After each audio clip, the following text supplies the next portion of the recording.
In the ancient land of Egypt, under the shadow of the Great Pyramids, a decree of death was issued against all newborn Hebrew sons. But one mother, desperate to save her child, placed him in a basket of reeds and set him adrift on the mighty Nile River. This child, found by Pharaoh's own daughter, was named Moses.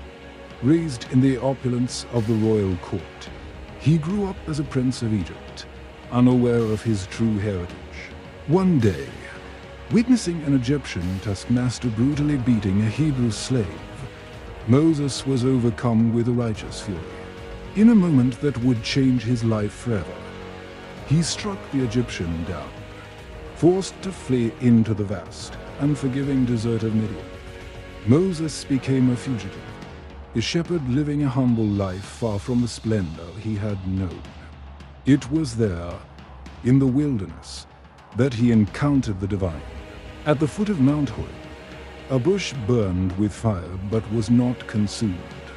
From within the flames, the voice of God spoke, commanding Moses to return to Egypt and deliver his people from bondage.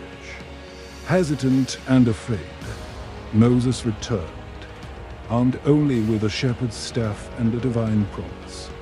Standing before the most powerful man on earth, Pharaoh, he delivered God's message, "Let my people go." But Pharaoh's heart was hard. He refused, and so began a divine contest of wills. The Nile, the lifeblood of Egypt, turned to blood. Swarms of frogs, gnats, and flies descended upon the land. Pestilence struck the livestock, and boils afflicted the people. A storm of hail and fire rained from the sky, followed by a plague of locusts that devoured every green thing. A profound darkness blanketed Egypt for 3 days, a darkness so thick it could be felt. With each plague, Moses pleaded with Pharaoh, but each time, Pharaoh refused to yield. The final plague was the most terrible of all. The firstborn in every Egyptian household, from the palace to the dungeon, was struck down in the dead of night. Only the homes of the Hebrews, marked with the blood of the Lamb, were spared. Heartbroken and defeated, Pharaoh finally relented. "Go," he commanded, and so, after 430 years of slavery, the children of Israel, led by Moses, began their exodus. But their freedom was short-lived. Pharaoh, regretting his decision, marshaled his army of chariots and pursued them. Trapped between the charging Egyptian army and the vast expanse of the Red Sea, the Israelites cried out in terror. But Moses, his faith unwavering, raised his staff.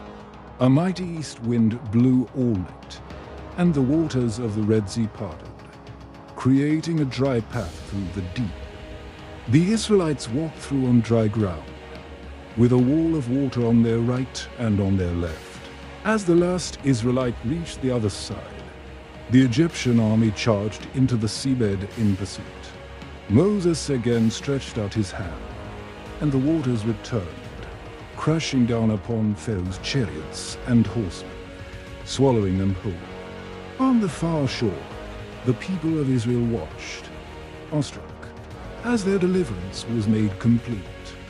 For the next 40 years, Moses led his people through the wilderness.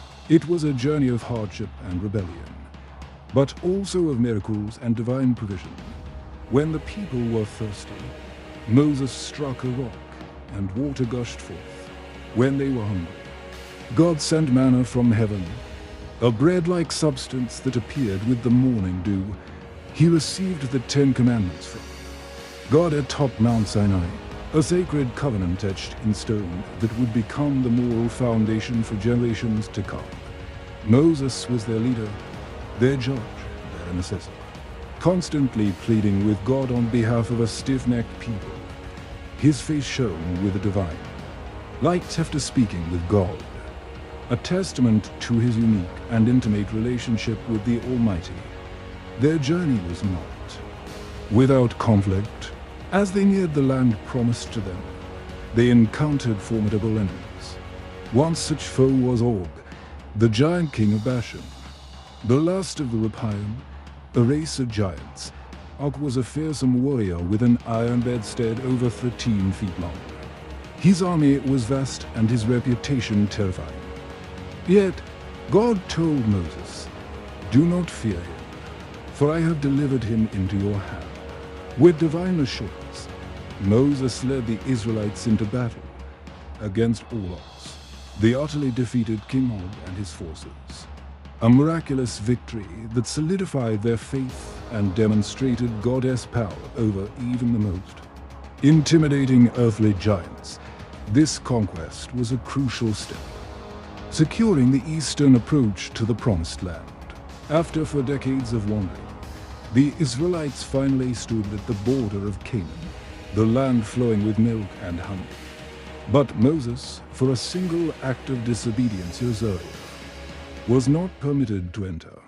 God led him to the top of Mount Nebo, to a peak called Pisgah. From this vantage point, he looked out and saw the entirety of the land promised to Abraham, Isaac, and Jacob. He saw the rolling hills, the fertile valleys, and the distant gleam of the Great Sea. It was a bittersweet moment, the culmination of his life's work laid out before him, yet just beyond his reach. His task was complete. It was time to pass the torch. He laid his hands on his faithful apprentice, Joshua, transferring his authority and spirit of wisdom. He blessed the tribes of Israel one by one, his final words a mix of prophecy and fatherly love. Moses was 120 years old when he died, yet the scriptures say his eyes were not weak nor his strength gone.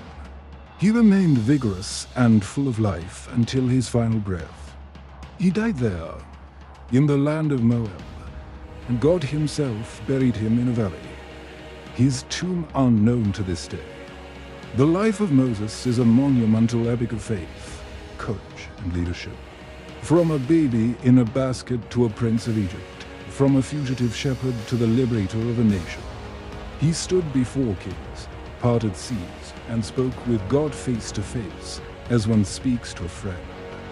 Though he never set foot in the Promised Land, he was the one who led his people to its very edge, a testament to a life of unwavering faithfulness against impossible odds. His legacy is not just one of miracles and laws, but of a man who, despite his own fears and flaws, answered a divine call and changed the course of history forever. Thank you for watching.